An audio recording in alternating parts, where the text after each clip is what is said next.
அஸ்ஸலாமு அலைக்கும் வரஹ்மத்துல்லாஹி வபரகாத்துஹு. அன்பான மக்களே, நாம் இப்போ ஒரு முக்கியமான இடத்துக்கு போயிட்டுருக்கோம். ஜித்தாவில் இருக்கோம். அல்ஹம்துலில்லாஹ்.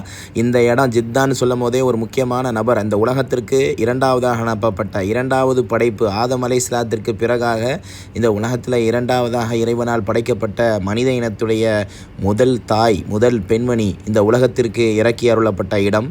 இங்குதான் அவர்களுடைய அடக்கஸ்தலமும் இருக்கிறது. ஹவ்வா அலைஹிஸ்ஸலாத்து வஸ்ஸலாம் அவர்களுடைய மக்பராவை தான் நம்ம பார்க்க போகிறோம். மக்பரா ஹவ்வா அலைஹிஸ்ஸலாத்து வஸ்ஸலாம் அவர்கள். இது உள்ளக்க மொபைல் ஃபோன் அலோடு கிடையாது அப்படின்னு சொல்லிட்டு முன்னாடியே போட்டுட்டாங்க. காவலாளிகள் வாசல் நிற்கிறதுனால நமக்கு மொபைல் ஃபோனை சும்மா கையில் வைக்கக்கூட முடியாது.